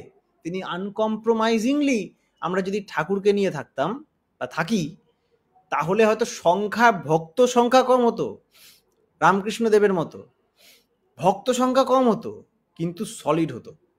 ঠাকুর রামকৃষ্ণ দেবের সময় এক সময় এরকম হচ্ছিল, তারপরে আবার গেছে। আর চৈতন্যদেব এত হরি হরি করেছিলেন যখন, তখন যদি টাইমটা আমি দেখি, তখন হিন্দুইজমই ভাগ হয়ে গেছিল এতগুলোতে, শাক্ত ভার্সেস বৈষ্ণব, এটা এস্টাবলিশ করতেই তার একটা জীবন বেরিয়ে গেছে। সেটা তো আছেই, আমি যাচ্ছি না। তাই আমাদের এখন এই এক আদর্শে আনার কথা, আমাদের শাক্তদের কাছে গিয়ে বলার কথা, দেখো দেবতার সমাহারে পুরুষোত্তমের সৃষ্টি নররূপে আসেন ধরায় করেন ধৃতি বৃষ্টি, আর ছাড়ো আমাকে দেখো, আমার বোধ আমার চেতনা দেখো, এই তো ছেলের এই ছেলে এই মেয়ের চেতনা দেখো, ঠাকুরকে নিয়ে কোন চেতনার কোন রাজ্যে বাস করছে। আর শাস্ত্রের সাথে মিলিয়ে মিলিয়ে দেখাও, এই যে মিলে যাচ্ছে। এটা করা হতো ঠাকুরের কাছে, কৃষ্ণদা, সুশীলদা, তোমার শরৎ হালদার দায় বসে বসে কত ঘন্টার পর ঘন্টা আলোচনা হয়েছে। কোন পাতঞ্জল দর্শনের ওখানে ওটা আছে, ঠাকুরকে বলেন দেখি এটা আপনার সৎমতের সাথে মেলে নাকি, ঠাকুর তার মিলিয়ে দিচ্ছে। আগ্রা থেকে লোক চলে এসে শান্তমাত দেখাচ্ছে যে এ তো হয় না, ঠাকুর তার মিলিয়ে দিচ্ছে। ঠাকুরের কাছে কারুর গাজোয়ারি চলেনি, ঠাকুর সৎটাকের উপর একদম সুদৃঢ় ভাবে থেকেছেন। তাতে ঠাকুরের ভক্ত কমে গেল, তার কিছু এসে যায়নি। ঠাকুরের ওই যে বহু বিবাহ, হিন্দুর মতের ওই ব্যাপারগুলো, নিরামিষ খাওয়ার ব্যাপার, ইষ্টভৃতি ব্যাপারের সময় কম ভক্ত কমে গেছে, ঠাকুর জীবনে তাকাননি। তাই আমরাও যদি শ্রী শ্রী ঠাকুরের প্রিন্সিপালগুলো অবিকৃতভাবে প্রতিষ্ঠা করি, হয়তো সংখ্যায় কমে যাবে কিছু, তাদের আমি ধরিই না, তাতে হয়তো ইষ্টভৃতি জমা কম পড়বে, তাতে হয়তো অ্যাসেট একটু কমবে। তো ওটার কথা ভাবছেন কেন? কোন দিন শ্রী শ্রী ঠাকুরের মিশন অ্যাসেটের জন্য দাঁড়িয়ে গেছে? তাই এইটা হচ্ছে ধর্মযুদ্ধ। এই যুদ্ধ করতে পারবে, তাহলে অস্ত্র তোলার তোমার অধিকার আছে। এইটাই তবে অস্ত্র তোলার অধিকার আছে। এটা করতে আসো, মাস্টার বিদিনের মিশনই তো এটা, এটা করবে তো আসো। তখন অস্ত্র আর শাস্ত্র একসাথে। ইন্টারেস্টিং ফ্যাক্ট এখানে আরেকটা বলে রাখি আগে। ইন্টারেস্টিং ফ্যাক্ট এখানে একটা বলে রাখি, যে শ্রী শ্রী ঠাকুর ধর্ম গুন্ডার কথা বলেছেন। আমরা প্রায় দেখি মানুষ ধর্মের নামে গুন্ডামি করে, কিন্তু শ্রী শ্রী ঠাকুর বলেছেন ধর্ম গুন্ডার কথা। আলোচনা এটাতে কোথায়, এতেই দেখছিলাম এখনই বাগার্থ দীপিকাতে আলোচনা প্রসঙ্গে, এটা হচ্ছে 5/8/1945 সালে, যে ধর্মের গ্লানিকে নষ্ট করে ধর্মকে রক্ষা করে, অর্থাৎ কৃষ্টি প্রহরী বা ধর্মগুন্ডার কথা তিনি বলছেন। মানে তুমি যেটা বললে যে আমাদের মিশনই এটা, যে তার পরমপিতা শ্রী ঠাকুরের ইচ্ছা যেটা, যে আমাদের আমরা যারাই ধর্মগুন্ডার কথা, ধর্মগুন্ডার কথা যারা ফার্স্টে বলা হবে না, ফট করে মনে হবে এই তো এবারে গিয়ে রক্ত গরম, আর মেরে দেবো কাউকে। ওই মেরে দেবোটাই আগে, ধর্মটা পরে। ব্যাপার ওটা বলা হচ্ছে না। ধর্মগুন্ডা তো প্রিন্সিপাল নিয়ে গুন্ডামি না, তো গুন্ডামি ওই গুন্ডামি না। আমি ফ্যানাটিক ফর দ্য কথা বলি। এই এই বিষয়টাতে এই কৃষ্টি প্রহরীর কথা বলেছেন, যে আমার যে কৃষ্টি, আমার যে সব, যে যে আমাদের যে সত্য যেটা, সেটা রক্ষা করা এবং সেটাকে পালন করে এগিয়ে নিয়ে যাওয়া। এরকম প্রহরীর প্রয়োজন প্রচুর। এখানে এখানে একটা এখানে সেটাই। একটা আমি ডিসক্লেমার দিয়ে দিতে চাই যে আমি যুদ্ধর বিরুদ্ধে না, কিন্তু প্রয়োজন পড়লে যুদ্ধ হবে, মতে মতে হ্যাঁ, যুদ্ধ সে তো হয়তো অবশ্যই। হবে না, সেটা সেটা বলা হচ্ছে না, কিন্তু ওটা তো অনেক পরে ফারফেচড ব্যাপার। যেটা তোমার করণীয় সেটা আমরা করছি না, যেটা আমাদের মেন এখন করতে পারি যুদ্ধের আগে সেটা করছি না। আমরা একজোট হয়ে একটা পলিসি মেকিং এর জন্য যদি পুশ করি গভর্নমেন্টে, আরে এত বুদ্ধি খোলেনি আমাদের। যারা ঠাকুর ঠাকুর মুখে বলছি, আর সুন্দর চপচপ একদম আয়রন করা একদম টকটকে একদম সাদা ড্রেস ফুরফুর করছে হাওয়ায়, হ্যাঁ, ধুতির একটা ভাঁজ পড়েনি, পরিষ্কার জামা, মাথায় কাজ করেন না, তাই ওরম কি লাভ? আমি তো ভাই খুবই আমার এই ব্যাপারে মানে স্কেপটিক। খারাপ লাগলে আমার কিছু করার নেই, এটা তাই না? তখনকার ঠাকুর সময় থেকেই তিনি বলেছিলেন যে মানুষদের মধ্যে যদি এই সমস্যা বা এই যে মতের যে বিরোধ, এগুলো সমাধান করতে হয়, তাহলে অবশ্যই তাদের মধ্যে সমন্বয়ের ব্যবস্থা করতে হবে। তাদের জন্মসূত্রে মানুষকে আরো ভালো করে তুলতে হবে একটা নির্দিষ্ট গোষ্ঠীর মধ্যে দিয়ে, মানুষ যেন বিকৃতির মধ্যে দিয়ে চলছে এবং তাদের আরো বেশি আহ, যে জন্ম বৈশিষ্ট্যের বিকৃতি, সেটা চরম ভাবে ফুটে উঠছে। তখন শ্রী ঠাকুরই বারবার বলেছিলেন যে আমাদের এটা নিয়ে সংঘবদ্ধভাবে কাজ করা উচিত, না হলে ভবিষ্যৎ নিয়ে আরো কষ্ট পেতে হবে। সেই কষ্টই আমরা আজকে শিকার হচ্ছি, সেই কষ্টেরই আমরা আজকে ভোগ করছি। তো এটা না ফিরিয়ে আনা ছাড়া তো অন্য কোনো রাস্তা নেই, যে রাস্তায় তিনি একদম। আর বলে দেখো গেছেন দাদা, চলতে হওয়া। একদম। আর দেখো দাদা, একটা কথা আমি বারবার মানে এরপরে বলাটা কিরকম, এরপরে মানে আরো ডিরেক্ট বলতে হবে যে ঠাকুর বলেছিলেন না, সৎসঙ্গ, যেটা সৎসঙ্গ can be the severe, will be the severe of the world. ঠিক আছে, এই সৎসঙ্গ ব্যাপারটা আমরা বুঝতে পারছি না, বিশাল ভুল হয়ে গেছে। এটা আরো আগে আমাদের একবার ওয়ার্নিং দিয়ে নিজেদের মধ্যে ঠিক করে নেওয়া উচিত ছিল। এই সৎসঙ্গ ব্যাপারটা কি? আমাদের প্রার্থনাতেও আছে, সাধ সঙ্গ মোহি দেও নিত পরম গুরু দাতার, যে ব্যাপারটা সৎসঙ্গ মানে বারবার ডেফিনেশন বলছেন, সৎসঙ্গ তাকেই বলে নিষ্ঠা যাতে উতল চলে, আনুগত্য কৃতি বাড়ে এমনতরই শিষ্ট, তাহলে ভালো করে দেখতে হবে। একটা সঙ্গর কথা বলা আছে, কোম্পানি কোম্পানি কোম্পানি মানে সঙ্গে থাকা, ঠিক আছে, ইনস্টিটিউট না। সঙ্গ এমন একটা মানুষের সঙ্গ, তা ওই ব্যাপারটা খুঁজে বার করতে হবে আমাদের, সেই মানুষকে যারা অ্যাকচুয়াল ডিভোটি হবে, ওরকম যারা অ্যাকচুয়ালি ওরকম ideal centric fanatic knowledgeable devotee হবে, তাদের দেখে চিনে ধরে রাখতে হবে। এইটা তো কেউ করছি না, না ওটা না করলে হবে না, ওরা ওইভাবে সেভিয়ার হবে। এটা বুঝতে বহুদিন টাইম লেগে গেল, আর জানি না কতদিন লাগবে। এই ওটা ওটা ওরা ওটা রক্ষা করবে। ঠাকুর যেমন যাজন চৌকি বানিয়েছিলেন, ওই রকম ওইরা বাঁচাবে। ঠাকুর অমিয় বাণীর সময় ইয়েদের বলতেন, অশ্বিনীদাদের বলতেন, তখন মহারাজ ব্রত করছিলেন, মৌন ব্রত এইসব করতেন, বলছিলেন যে আমি ঢেকে যাব, ঠাকুর বলতেন আমি ঢেকে যাব, তোমরা আমাকে এমন ভাবে বেষ্টনী করে দাঁড়াও, তোমরা এক একজন সন্ত হয়ে যাও। এরকম মহারাজ হয়েছিলেন, অনন্ত মহারাজ, ঋত্বিক আচার্য হয়েছিলেন, কৃষ্ণপ্রসন্ন, তোমরা এক একজন এমন এমন সন্ত হয়ে যাও যে আমি ঢেকে যাই, আমাকে খুঁজতে গেলে তোমাদের হয়ে আসতে হয়, যে তোমাদের তোমাদের তোমরাও সে খিদে মেটাতে পারছো না, তবে উপর দিয়ে আসবে, এরকম। তো করলাম কোথায় ওরকম? যেরকম আমরা ঠাকুর রামকৃষ্ণ দেবের সময় দেখি যে 12 জন যে অ্যাপোস্টেল হলো, ওরা তো কিরকম ছিল? ঠাকুরও চেয়েছিলেন 40 জন, হলো না, বললেন 12 জন, হলো না, তারপরে করলেন 6 জন, হলো না, তারপরে যারা ছিল তারাও মরে গেল। ঠাকুর চেয়েছিল, পেয়েছিল হাতে 4 জন মানুষ, আরো হয়তো পেয়েছেন, কেউ ছোট না, কেষ্টদা, গোপালদা, অনন্ত মহারাজ, কিশোরী মোহন, সতীশ গোসাই, অন্যরাও ছিল, তারা তাদের জায়গায় ছিল। কিন্তু এই যে একটা ফ্যানাটিক ফাইটার, ধর্মের ফাইটার, যে ইম্পার্ট করে দিতে পারে ঠাকুরের প্রিন্সিপালস, হ্যাঁ, ইম্পার্ট করা বিশাল ব্যাপার, সেটা একটা আলাদা রকমের কাজ। বড় মা কম ফাইটার ছিলেন, কিন্তু বড় মার ওই ইম্পার্ট করার কাজ না, তার একটা অন্য মিশন আছে, ঠাকুর কেন্দ্রিক একটা অন্যরকম দিক আছে, ডাইমেনশন আছে, সাধনা দিছিলেন এই কাজে। কিন্তু ওই মানুষগুলোই কিরম কিরম ভাবে যে গায়েব হয়ে গেল, ঠাকুরের দুর্ভাগ্য বা কি জানি না, হ্যাঁ, এরকম একটা অদ্ভুত সেই যারা ওই বলেছিল, তাই না? আজকের দিনে সাধনা পূজনীয় সাধনাদির বিষয়টাই মানুষের কাছে মানে গোচরে নেই, এটাই খুব কষ্টের। ওরে সাধনা দি কেন, তুমি অনেক দূরে চলে যাচ্ছ। ছোটদার ব্যাপারে কেউ জানে না, পূজ্যপাদ ছোড়দা যে ঠাকুরের প্রিন্সিপাল গুলো বাঁচিয়ে রাখলো। ছোটদাও ছাড়ো, পূজ্যপাদ কেষ্টদার কথা কেউ জানে না, কৃষ্ণপ্রসন্ন ভট্টাচার্য। ঠাকুর আর কেষ্টদা হাতে বানিয়েছে। আর ব্যাপার হচ্ছে ওদের ব্যাপারে জেনেও কি করবে, ওদের ব্যাপারে জেনে কি বই লিখবে তা তো বলছি না। ওদের ব্যাপারে জানলে মিশনটার ব্যাপারে জানতে পারতাম। ওদের কি হলো, আটকে গেল নাকি?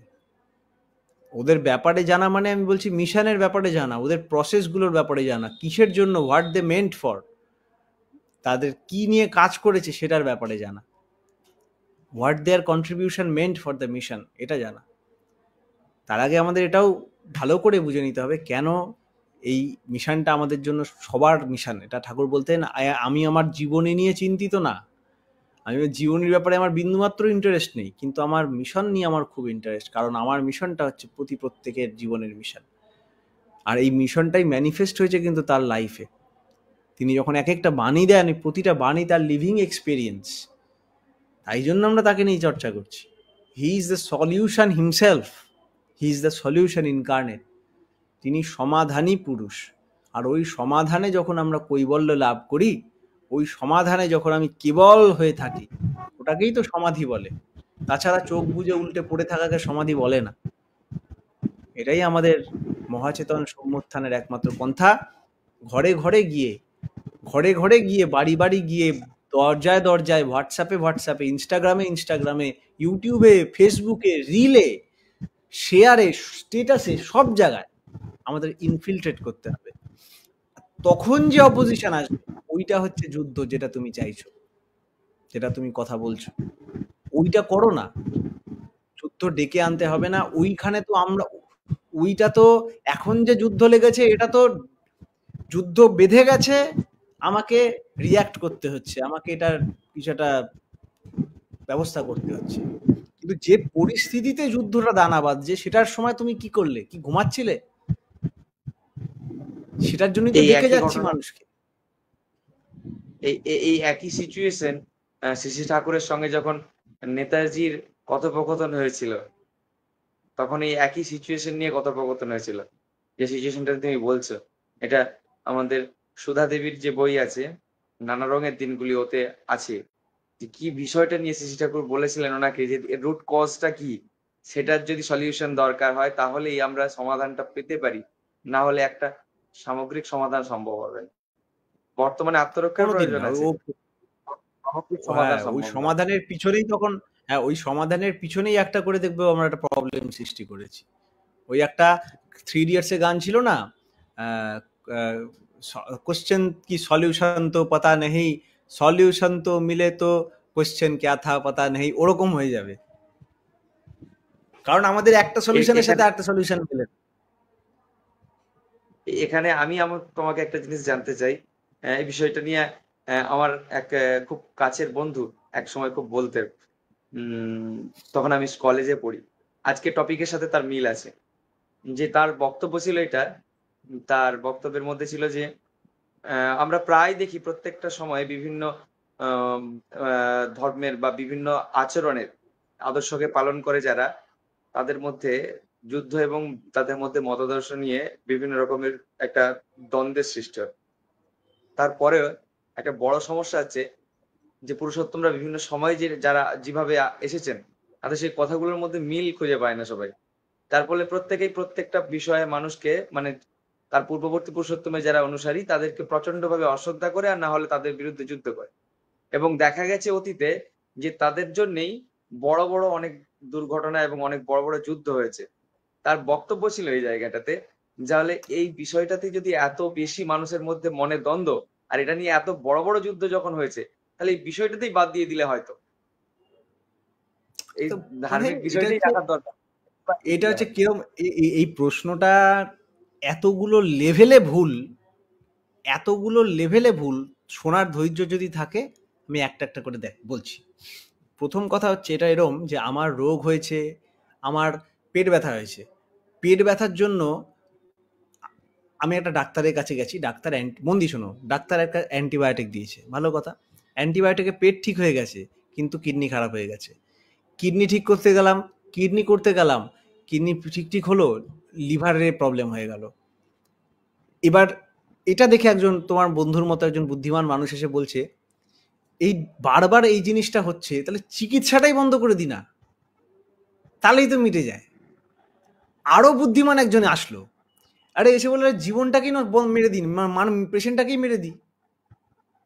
প্রবলেমটা কিন্তু ঠিক বলেছে, পেশেন্টটাকে মেরে দিলে তো কোনো চাপই নেই, না ওর ব্যথা থাকবে, না ওর কোনো রোগ থাকবে, এত ঝামেলাই নেই, পয়সাও খরচা হবে না, মেরে দিই। রোগ হোক মেরে দাও, রোগ হোক মেরে দিই, এক্সট্রিম কন্ডিশন, ক্যান্সার পেশেন্ট, বাঁচবে না, মেরে দে, কেন আরো এক্সট্রা 10 দিনের বেড ভাড়া দেবো? লজিক্যাল, প্রবলেমটার সলিউশনটা লজিক্যাল। কিন্তু যদি কেউ বলে আপনারা 3 দিন আছে, 3 মাস আছে, 3 মাস বাঁচবেন, তাকে মারবে তো তুমি? না মারবো না। তাহলে তখন ইমোশন কাজ করছে কেন? তখন কেন মারছেন না? তাহলে দেখেন আমাদের সত্তার টানটা কোথায়। এবার বলছি, এই যে মতে মিলছে না, তাহলে এই ধর্ম বা এই মত রিলিজিয়ানে ব্যাপারটাকেই বাদ দিই না, যে প্রবলেমটা আসছে, ব্যাপারটা হচ্ছে রিলিজিয়ান কারোর শখে সুশ্রী লাগেনি যে রিলিজিয়ানকে নিয়ে চলে এসছে, হঠাৎ মনে হচ্ছে আজকে একজনকে নিয়ে আমরা পুজো করি চলো, এরকম হয়নি ব্যাপারটা। It had a process, it had a beginning. আজ থেকে 150 মিলিয়ন বছর আগে, যখন প্রথম দিকের মানুষরা সেই যখন আর্কটিক ওইখানে ছিল, 6 মাস রাত্রির 6 মাস সকাল, এরকম একটা খুব প্রতিকূল পরিস্থিতি দিয়ে চলছিল, তখন ওরা দেখছে যে ওরা প্রার্থনা করছে, কই সেই গ্রীষ্ম, আমরা তো ঠান্ডায় মরে যাচ্ছি, কই সেই সূর্য যে আমাদের এত হিট দিত। সে হাত জোর করে, মানে কি একটা ভাবে, সে জানে না, তার ভাষাও তৈরি হয়নি, তারা সেই আদিম মানব, তারা কোনোভাবে একটা প্রথম সূর্যের আলো দেখে দেখছি সূর্য আসছে, তোরা ভাবছে দেবতা, ওটাই ভগবান, হাততালি দিচ্ছে, আনন্দ করছে। আবার 6 মাস পর সে দেবতা চলে যায়, আবার কবে আসবে সেই দেবতা, এই নিয়ে আকুল প্রার্থনায় দিন রাত কাটায়, করতে করতে যখন প্রথম তারপরে সূর্য উঠছে, আবার সে ত্রাহিমাং প্রপন্নম, যা তার মতো করে সাম গান গাইত। সেই হচ্ছে সে প্রথম আমাদের আদি মানবের প্রথম সূর্য পুজো শুরু, সাবিত্রী পুজো। আদি মানবরা প্রথম পুজো ব্যাপারটা কি বুঝতে পারলো, তাহলে পুজো করা তাদের সুশ্রুতি জাগেনি, আমাদের অস্থিবৃদ্ধির সাথে রিলেটেড। দেখছে বহুত শরীর খারাপ, মরে যাচ্ছে মানুষ, কিছুতেই কিছু হচ্ছে না, হঠাৎ একটা গাছ, সে গাছের একটা পাতা এরকম করে উড়ে পড়লো, ও কি করবে, ওটা খেয়ে নিল, খেয়ে দেখলো গলা ব্যথা ঠিক হয়ে গেল।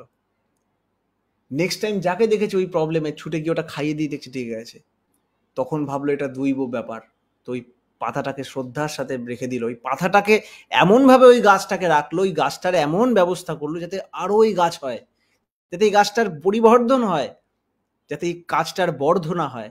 এই বর্ধনাটাই পুজ ধাতু থেকে আসছে, যার মানে পুজো।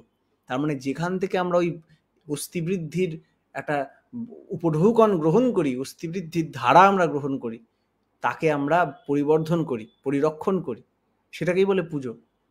ওখান থেকে পুজোর অরিজিন। তাই এমন যখন কোনো একটা মানুষের মধ্যে আমরা আরো 1000 ফোল্ড এটা পাই, তখন তাকে পুজো না করে পারবে কি করে? তখন তাকে আমরা পুজো করি, রাখি, সামনে রেখে চলি, হেন ত্যান হয়, এবং ইভেনচুয়ালি দেখতে পারি এমন মানুষ যে তার মধ্যে প্রচুর সলিউশন, তখন তাকে ভগবান ব্যাস, ভগবান বশিষ্ঠ না বলে পারি না, ভগবান বাসুদেব না বলে পারি না, তখন ওইটাই ভগবান ভজমান। তখন সে লিপিবদ্ধ করে, তখন তার কত দেখবে, আগামী তো অনেকদিন সেরকম মানুষ আসবে না, তখন কি করবে, তখন তারগুলো লিপিবদ্ধ করা হয়, সে একটা সিস্টেম বানিয়ে দিয়ে যায়, সে একটা অর্গানাইজেশন বানায় দরকার পড়লে, আশ্রম বানায় দরকার পড়লে, যেটা আগামী দিনের লক্ষ লক্ষ কোটি কোটি মানুষকে হেল্প করে, কিন্তু পরে ছেদা পড়ে যায়। আর এই যে এত এত লেভেলের মানুষ রয়েছে, এত যুগ যুগ ধরে তিনি এসেছেন, আলাদা আলাদা পরিস্থিতি, হ্যান ত্যান, এর সমন্বয় এখন বলছে হচ্ছে না, সবার সাথে কারোর মিল পাচ্ছি না। এই সাবজেক্টটাই এত ভাস্ট যে মিল খোঁজার অকাদ তোমার নেই, আমার নেই। কার সাথে কোর মিল খুঁজবে? আপনি একটা পেজেই তো লিখতে পারবেন না আমার এই বই আর এই বইয়ের মধ্যে আমি কথা প্রসঙ্গে, আলোচনা প্রসঙ্গের আমি মিল খুঁজতে চাইছি, তার জন্য তো দুটো পড়তে হবে আমাকে। কে পড়ছে? না এটা পড়ছি না এটা পড়ছি, আর পড়লেও পড়ছি জাকির নায়কের মতো, আমার চোখ দিয়ে পড়ছি। তাই ততক্ষণে হবে না, দেখা যাচ্ছে যে ব্যাপারটা এতই প্রবলেমেটিক হয়ে যাচ্ছে, theoretically solvable but practically solvable হচ্ছে না, তখন দেখা যাচ্ছে আমাদের অপেক্ষা করতে হচ্ছে একটু, আনলেস ইভলিউশনের মাধ্যমে ওই মানুষটার যখন আবির্ভাব হয়, ওরকম একটা মানুষের আবার, তখন আর আমাকে বই খুঁজতে হয় না, তখন তার লাইফটাকে সামনে রেখে আমরা দেখতে পারি। ঠাকুর নিজে নতুন কিছু স্টার্ট করলো, সেটা ওই নতুনটার মধ্যে আমরা এমনভাবে পাবো যে ওর মধ্যে মোহাম্মদ আর জিসাস এমনভাবে মার্জ করবে, আর কোনো উপায় থাকবে না, না বলার জায়গা থাকবে না। এগুলো বড় বড় সায়েন্টিস্টের বেলায় হয়, যেমন আমরা ফিজিক্সে পড়ি, দেখি যে একদিকে হচ্ছে রিলেটিভিটি, যেটা বড় জেনারেল থিওরি অফ রিলেটিভিটি, যেটা বড় বড় সেলেস্টিয়াল বডি নিয়ে কাজ করে, স্লো রিলেটিভলি বা অ্যাট হাই স্পিড, বড় বড় জিনিস। আবার আরেকটা জিনিস যে খুব ছোট্ট ওয়ার্ল্ডের ফিজিক্স, কোয়ান্টাম মেকানিক্স, কোয়ান্টাম মেকানিক্সের একমত, রিলেটিভিটির একমত। এখন সারা পৃথিবীর সব ফিজিসিস্টরা দৌড়াদৌড়ি মারপিট লেগেছে, চলছে চেষ্টা কি করে কোয়ান্টাম মেকানিক্স আর রিলেটিভিটিকে এক জায়গায় করা যায়। ভাই দেবে আমার স্যার, যিনি আমাদের মেসোস্কোপিক ফিজিক্সের, আমরা ওই কাজ কন্ট্রিবিউট করেছি, স্যার করেছেন, আমরাও করেছি। তা এই যে ব্যাপারটা, তাহলে এখন একজন এরকম সমন্বয় পুরুষ আসবে একটা সমন্বয় সমাধান নিয়ে, এটা হয়েছিল আজ থেকে বহু বছর আগে, 1915 না কবে যেন, যখন ডি ব্রগলি এসেছিল, ডি ব্রয়, কোয়ান্টাম মেকানিক্সের সূচনার দিন। তখন লাইটকে বলা হতো পার্টিকেল, কেউ বলছে লাইটকে বলা হচ্ছে ওয়েভ। ডি ব্রয় এসে মিলিয়ে দিয়ে গেল যে লাইটও ওয়েভও দুটোই। এই যে সমন্বয়টা দেখালো, যেটা ভাবাই যায়নি কোনোদিন। ঠাকুরের কাছে ওই ঠাকুর মানুষটা, ওই হিউম্যান লাইফটাকে দেখলে বোঝা যাবে যে সমন্বয়টা কি, তাছাড়া মাথায় ফেদামি করা যাচ্ছে না। থিওরিটিক্যালি হয়তো ভাবছি হ্যাঁ, কিন্তু প্র্যাকটিক্যালি সম্ভব হচ্ছে না, তার লাইফটা এতই ভাস্ট। তখন না আর হে দেবতা তুমি ভগবান না বলে পারছি না। আপনি শঙ্করাচার্যর লাইফ যদি দেখেন, উনি ওইটুকুনি কত 25 না কত বছর বয়সে মারা গেছেন, আদি শঙ্করাচার্য, ওইটুক লাইফে যা করে দিয়ে গেছেন, ওরকম ইম্পসিবল ম্যান হয় না। সেই মানুষটা সারা লাইফে এরকম ইনর্মাস অ্যাচিভমেন্টের পর লাস্ট জীবনে কি বলছেন জানেন? তার থেকে অনেক বেশি বছর বেঁচেছে কৃষ্ণ, কিন্তু সে বলছে ভজ গোবিন্দম ভজ গোবিন্দম ভজ গোবিন্দম মূঢ়মতে। যে সারা জীবন ভারত জুড়ে সবাইকে ডিবেট করে করে হারিয়ে গেছে, শুধু সবাইকে হারিয়েছে, সবাইকে সব হিন্দুদের এক করেছে। হিন্দু মানে তখন তো আলাদা মত ওরম ছিল না, সনাতন বা প্রিন্সিপাল, যে তিনি ললিতা সহস্রনামও লিখেছিল, সৌন্দর্য লাহিড়ী লিখেছিল, ওইদিকে আবার শিবাষ্টকম ইত্যাদি, ওগুলো চন্দ্রশেখর পাহিমামি হাবি হাবি সব, ওগুলো সব দিকে করেছেন। ওইদিকে আবার গণেশের দেখাচ্ছে, ওইদিকে তন্ত্র শ্রীযন্ত্র করেছে, ওইদিকে অদ্বৈতবাদ করেছে, সব মিলে এক করে দেখিয়ে দিয়ে গেছে। সে এত অ্যাচিভমেন্ট করে, যার বিশাল ইয়ে হওয়ার কথা, সে বলছে ভাই সব ঘাটলাম বাট পুরুষোত্তমের মতো কিছু পেলাম না। ভজ গোবিন্দম ভজ গোবিন্দম ভজ গোবিন্দম মূঢ়মতে সন্তায়ে সন্নিহিতে কালে নহি নহি রক্ষতি টুকরিম কারণে। কারণ ওইকে লাস্টে ডেথ বেডে থেকে যখন পড়ে থাকবে, দেখবে তোমার এই অগাধ জ্ঞান তোমায় বাঁচাতে আসছে না, তখন ওই লাইফটা ওই আইডিয়াল করছে। এই তো সলিউশন, এই তো সলিউশন। বিবেকানন্দ এত বড় এত কিছু সমন্বয় করে কি বলছে লাস্টে? দেখো তোমরা বিবেকানন্দকে দেখলে, এইসব করলে, তোমরা একবার ঠাকুরকে যদি দেখতে, ওই মানুষটার পায়ের ধুলোর এক একটা ধুলোর কণা দিয়ে 100টা বিবেকানন্দ তৈরি হয়ে যাবে। কি পেয়েছিল যে অত বড় জ্ঞানী মানে বিক্রি হয়ে গেছে কার পায়ে? ওই লাইফটা এত বিরাট। আমরা ঠাকুরের ঠও ঘাটিনি, ঠিক আছে, আমরাই ঘাটিনি। আর যারা তাহলে সমরে নেমেছে বা এইসব করি, তাদের কথা ভেবে আমার আরো দুঃখ লাগে, হাসি পায় একসাথে। হ্যাঁ, তো এই বহুত কাজ বাকি। ঘুমাচ্ছি কি করে আমরা বুঝতে পারছি না, যারা এটা জেনে, আমরা এটা যে বুঝেছি, যে এটা বুঝে ঘুমাতে পারে, আমি বুঝতে পারছি না সেটা কি ব্যাপার। যাক, আমরা এই পর্বের একেবারে শেষ মুহূর্তে পৌঁছে গেছি। তো এই অনুষ্ঠানটা এরকম ভাবেই চলুক, মানসিক ভাবে তো সেইটাই চাই, কিন্তু সময়ের স্বল্পতার জন্য আমরা একেবারে একই জায়গায় 1 ঘন্টার 4 মিনিটে পৌঁছে গিয়েছি। আজকে যে ধর্মযুদ্ধ, ধর্মের যে যুদ্ধ, এবং ধর্মে যে যুদ্ধ, পরাক্রম না পরের আক্রমণ, সে বিষয়টি একেবারে সামাপ নিয়ে যদি এই মুহূর্তে আসতে চাই, যেটা তোমার কথার মধ্যে, হ্যাঁ হ্যাঁ, যেটা আমার শেষ কথাতেই ছিল, যে যারা এটা বুঝেছি, যাদের ফেলেছি, তাদের অবশ্যই সেই রাস্তায় এগিয়ে যাওয়ার জন্য মানে প্রত্যেকটি মুহূর্ত অপচয় না করে এগিয়ে যাওয়া এবং সেই কাজে যুক্ত হওয়া, সেটাতেও যারা আছেন প্রত্যেক ঠাকুরের রবীন্দ্রনাথ ঠাকুরের ওই কথাটা বলতেন, স্থির হয়ে চির থাকো তুমি জাগি, প্রদীপের মতো আলস ত্যাগী, এ নিশীথি মাঝে তুমি ঘুমাইলে ফিরিয়া যাইবে তারা। একদম তাই। তাই চলুন সেই জাগ্রত পথে সদা জাগ্রত হয়ে তার কথা এবং তার ভাব ধারণ করে এবং পালন করে আবার একটু সময় দেখা হবে। প্রত্যেকের সুস্থ সুস্থিষ্টময় জীবন কামনা করছি এবং অবশ্যই আমাদের সাথে আমার প্রিয় ভাই সৌভিক ভাইয়েরও সুস্থ সুস্থিষ্টময় জীবন কামনা করি পরম দয়ালের রাঙারাতুল চরণে। একই সাথে একইভাবে যেন দুজনে আরো করে তার সাথে যুক্ত হতে পারি। দেখা হচ্ছে আরো একটি অনুষ্ঠান পর্বে, আরো একটি সপ্তাহে। ততদিন সুস্থ থাকুন, ইষ্টময় হয়ে চলুন। বন্দে পুরুষোত্তম। বন্দে পুরুষোত্তম।